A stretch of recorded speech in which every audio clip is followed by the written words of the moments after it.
This is a major verdict from the Apex Court of India and it concerns Jammu and Kashmir. It's been more than 150 days since the Government of India scrapped Article 370, the temporary special status of Jammu and Kashmir, and carved out union territories.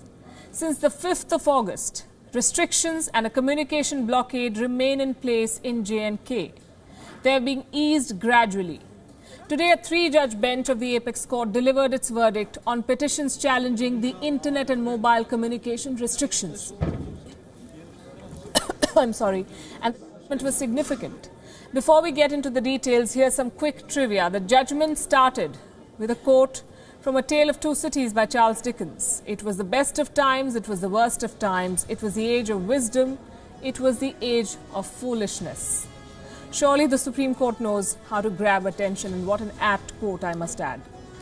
The judgment declares that freedom of speech and expression and the freedom to practice any profession over the medium of internet is a fundamental constitutional right guaranteed by Articles 19(1)A, 19(1)G, 19(2) and 19(6) of the Indian Constitution. And this is very, very significant. 4 months ago, remember, the Kerala High Court had said that access to internet is a fundamental right. Now, the Supreme Court has waded carefully into the matter. The court today said that access to internet is not a fundamental right per se, but freedom of speech and expression and freedom to practice a profession through the internet is a fundamental right. So this is slightly open-ended. The court also asked the Government of India to review the internet shutdown within 7 days, meaning the government has to review all restrictive orders in Jammu and Kashmir within a week. But there's a catch. There can be temporary shutdown of the internet, and all such shutdowns will be subject to judicial review, meaning you can approach courts for that.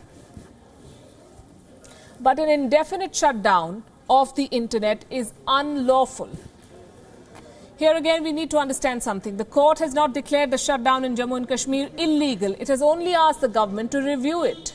So is this a setback for the government? Depends on how you see it. There is nothing in today's order that stops the government from issuing fresh orders for internet shutdown in Jammu and Kashmir or anywhere else in the country if there are justifiable reasons. The court touched upon several related issues, the use of or misuse of Section 144 of the CRPC and the state of press freedom in Jammu and Kashmir. The court said that Section 144 cannot be a tool to repress legitimate expression of citizens. The government argued that it's not the job of the court to examine orders issued under Section 144. The court rejected that argument. The court directed the government to publish all orders issued under Section 144. And this specific part of the judgment could open the Pandora's box. It will enable all the citizens affected by Section 144 to challenge the government legally. This could lead to a flurry of cases before the Supreme Court.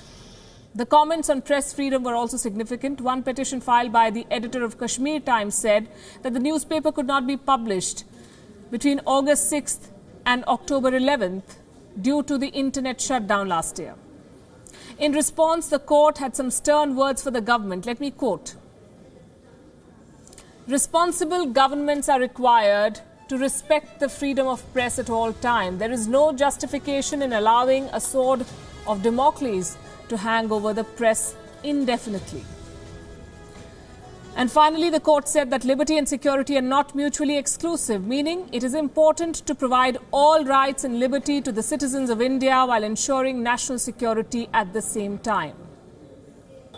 So the government has a week. It must review the internet shutdown in Kashmir. The Supreme Court will take up matters related to freedom of speech and expression again on the 21st of this month. The ball right now is in the Indian government's court.